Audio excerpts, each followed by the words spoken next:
Hi, I'm Sam, And I'm Mike. and we are Swampy Pines Homestead.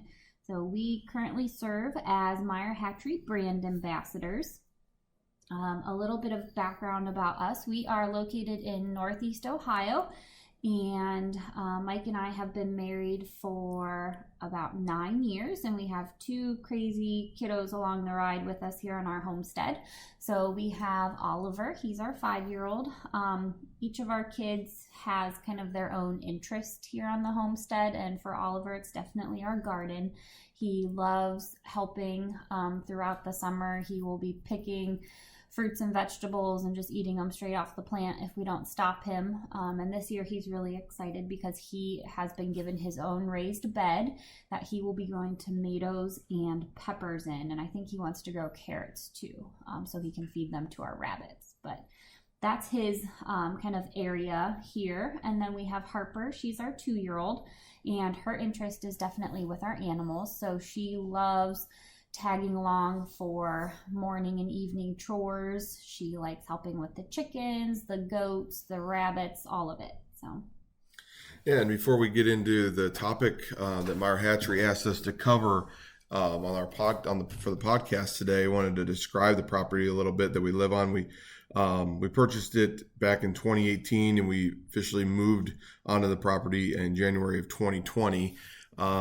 It's little short of 3 acres, and it's got pine trees and a swamp and big open areas. We named it Swampy Pines Homestead because on the one side of the property there is from the road all the way to the back of our property line, there's what we call it the swamp, but really it's just a strip of cattails and there's a small little like creek that runs down in between it that the kids love to play in and things like that.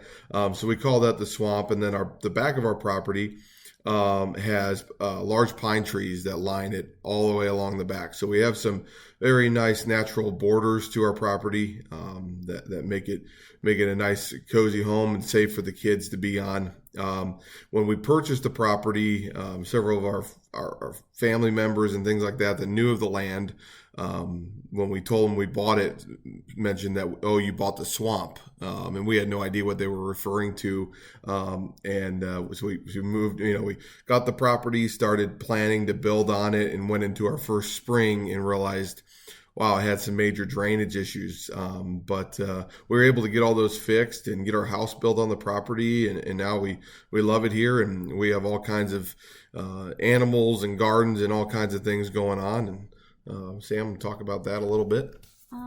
So here at Swampy Pines, we have chickens, which is how we came to find Meyer Hatchery in the first place. So we raise both egg layers and meat birds. We usually do a round of Cornish cross in the late summer and butcher in the early fall, and we do those ourselves with the help of some family friends that have kind of taught us the ropes and how to work it. We also have 2 rabbits, and we have 3 goats. We did raise pigs this last year, but they have currently made it into the freezer, which they've made some really good bacon for us, so we were happy to have them. This year we are trying some new things. So we recently got ducks. We have 4 khaki Campbell ducklings in our garage brooder. And then in April, we will be getting turkeys with the goal of raising them for meat as well. As for our garden, we have a pretty decent sized raised bed garden. We have 9 beds. 9 beds, yep. Yeah, so 9 beds. And we start in early spring, and pretty much until we get frost, we're growing out there. And then we also have apple trees. We have some grapes. We grow strawberries, that kind of stuff. So our summer and into fall is pretty busy with preserving and canning and all of that good stuff, which we really enjoy doing as a family.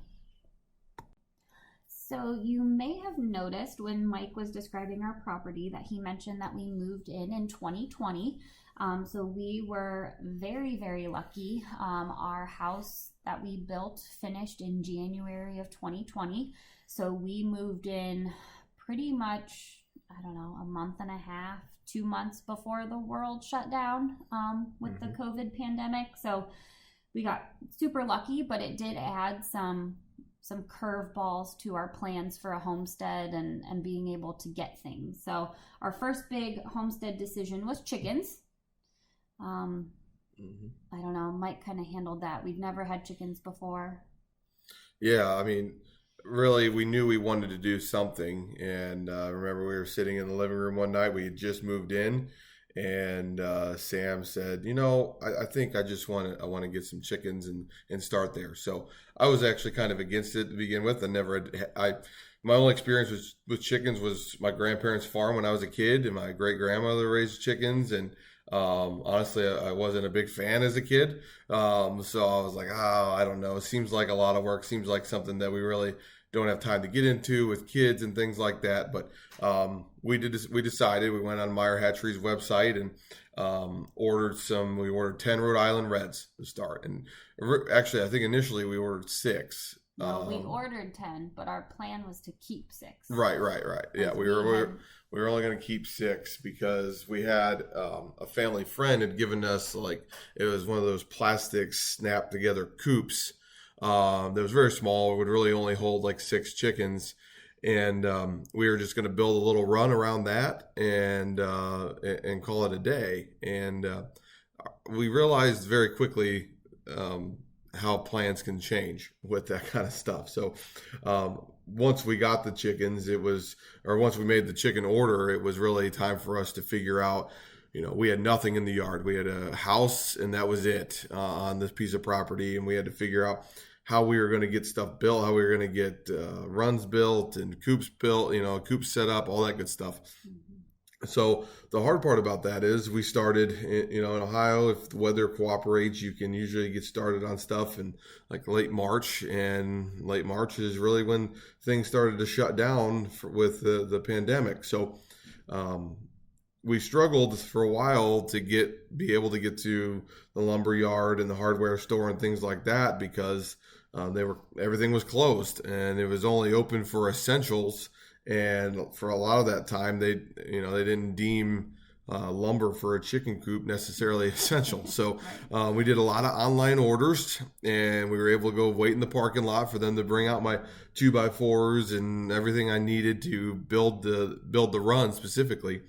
And then I believe once the chicks came and the kids fell in love and we kind of fell in love with the whole process, is when we realized that we made a mistake, that there was no way we were going to get rid of 4, that we wanted to keep all 10. And in reality, we probably knew we were going to add some. So we ended up, during the pandemic, finding a company that we were able to purchase a large chicken coop from that could house all those hens.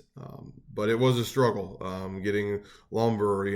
The company we purchased the coop for couldn't get the materials needed to build the coop and get it to us in time. So it was a struggle, but it's definitely worth it. Now we have that coop and everything set up. We have 22 hens in it. Rhode Island Red. 2 coops. 2 coops now. Yeah, we have 2 coops now. The beauty of Facebook Marketplace, every so often you just find a chicken coop on there that's a good deal. So we randomly have 2 coops now with 22 chickens. Our main coop that we built during the pandemic has 16. Sam, what are they? We got Rhode Island Reds. We have some Easter eggers, some black copper Marans. Yeah.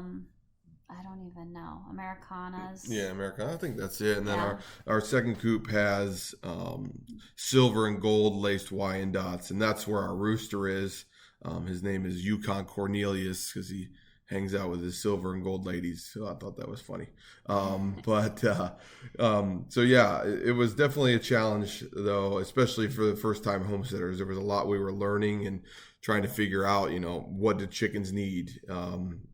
And we learned quickly that don't plan for what you want at the time, plan for what you may want down the road. So, we started, and we've done that on the garden. We've done that everything. We build small because we're like, this is all we need. And then usually it's me going, let's add to this. And then I'm redoing from the start. So, when you're working on this stuff, always plan for what you want it to be, not necessarily what it's going to be at that moment. Because we've spent a lot of money on making that mistake on stuff as we've learned it. But the one thing that was nice about COVID, and I know that was a terrible thing and everything like that, but the one thing that was nice was we had a lot of time at home with the family because everything was closed. So we really got to learn this stuff and learn homesteading and become a little bit more self-reliant. And Meyer Hatchery and the chickens we got from them were a great start for us. And that's where the meat chickens came in next. We were able to, I had a coworker and actually someone that's been a family friend for many years, raising meat chickens, and we kind of decided that was our next route, and we were able to order our Cornish cross from Meyer Hatchery and use that family friend to help us learn the process and kind of make it a community thing, or use the people to help you. So every summer now, or early fall, usually around Labor Day, we go to their house. We load all our chickens up into the truck and take them over. And it's not a truck, it's actually a minivan. That's what we haul all our animals in. My minivan. That thing's seen pigs, goats, everything under the sun. So it's great. Minivans are great for hauling animals. But we haul them over there and make a day of it and just spend the day butchering chickens. So that was kind of our next thing after we got egg layers. We wanted to move on to the next area of chickens. So. And that was just something we learned, with the pandemic, because we did live we both came from backgrounds where, I grew up in the country, and my grandparents had a large farm, so I was always around it. Sam, similar setup, she had a lot of that around her. But then when we were, 19, 20 years old, we bought a house in town because it was what we could afford at the time, and we had a little 4-foot by 4-foot raised bed garden in the backyard that we tried to grow things with, but that's really all we had room for.